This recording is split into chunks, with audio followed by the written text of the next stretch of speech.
Sabiq Əmək və Əhalinin Sosial Müdafiəsi naziri Füzuli Ələkbərova məxsus Improtex qrupa daxil olan şirkətlərdən Improtex Industries MMC-nin 2.223.740 manat vergi borcu olduğu üzə çıxıb. Şirkətin qanuni təmsilçisi kimi isə keçmiş nazirin qardaşı oğlu Ələkbərov Ruslan Nizamioğlunun adı göstərilir. Araşdırmacı jurnalist Cavanşir Həsənli sabiq nazir haqqında olduqca maraqlı məlumat paylaşıb. Onun sözlərinə görə Azərbaycanda sabiq nazirin şirkətinə direktor təyin etdiyi qardaşı oğlu vaxtilə Azərbaycan Dövlət Neft Fondunun daşınmaz əmlak departamentinin rəhbəri olub və 2018-ci ilə qədər bu vəzifədə çalışıb. Onun adı ölkə xaricində çoxsaylı əmlak şirkətlərində də keçir. Ofisi Lüksemburqda Grand Rue 70 ünvanında yerləşən Ra Capital Serral Beynəlxalq Daşınmaz Əmlak şirkətinin səhmdarları arasında Ruslan Ələkbərovun da adı var. Şirkətin rəsmi saytında qeyd olunur ki, Ruslan Ələkbərov daşınmaz əmlak investisiyaları sahəsində veterandır və Dövlət Neft Fondunda 10 ildən artıq müddətdə müavin CEO və daşınmaz əmlak şöbəsinin rəhbəri vəzifəsində çalışıb. O fondun qlobal daşınmaz əmlak platformasını qurub, Fond of Fondlar proqramını işə salıb Avropa, Asiya, Sakit Okean regionu və Amerikada təxminən 3 milyard dolları daşınmaz əmlaka və 1 milyard dolları özəl kapitala investisiya yatırıb.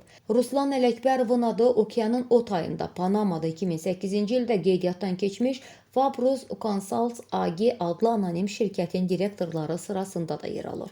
Hüquqi baxımdan aktiv olan bu tip strukturlar adətən konsalting, holding, beynəlxalq ticarət və ya offshore planlaşdırma məqsədləri üçün istifadə olunur.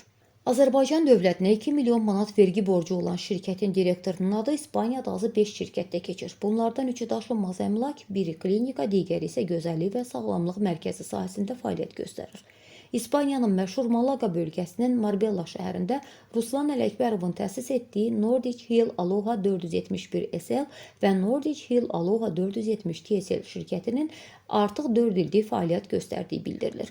Bunlardan əvvəl 2019-cu ildə o burada Diadalera Real Estate Investments SL şirkətini təsis edib. Hər üç şirkət Marbella şəhərində qeydiyyatdan keçib. Ruslan Ələkbərov bu şirkətlərdə yeganə administrator kimi qeyd olunur ki, bu da şirkətlərin tam hüquqi və idarəetmə səlahiyyətlərinin birbaşa onun üzərində olduğunu göstərir. Bundan başqa 2019-cu ildən Malagada fəaliyyət göstərən Otium Health and Beauty SL və Otium Clinics SL şirkətlərinin də hüquqi sahibi Ruslan Ələkbərovdur. Ələkbərov 2015-ci ildə İsmayıllı hadisələri ilə əlaqədar vəzifəsindən azad edilmiş sabiq icra başçısı Nizami Ələkbərovun oğludur. Həmin hadisələr zamanı Füzuli Ələkbərovun oğlu Vüqar Ələkbərovun İsmayıllıları təhqir etməsi əhalinin etirazlarına səbəb olmuş. Etirazçılar rayonda Ələkbərovlara məxsus Çıraq otelini və bahalı avtomobilləri yandırmışdılar. Nizami Ələkbərov bu hadisədən sonra vəzifəsini itirsə də, sabiq Milli Təhlükəsizlik naziri Eldar Mahmudov onu 2013-cü ilin oktyabrında nazirlikdə şöbə müdiri vəzifəsinə təyin etmişdi. Hazırda Vüqar Ələkbərov Improtex şirkətlər qrupunun vitse-prezidenti, Füzuli Ələkbərovun digər övladı Günel Ələkbərov isə Azərbaycan Turizm Bürosunda MDB və Asiya regionu üzrə sektor müdiri vəzifəsində çalışır deyə Cavanşir Həsənli paylaşımında qeyd edib.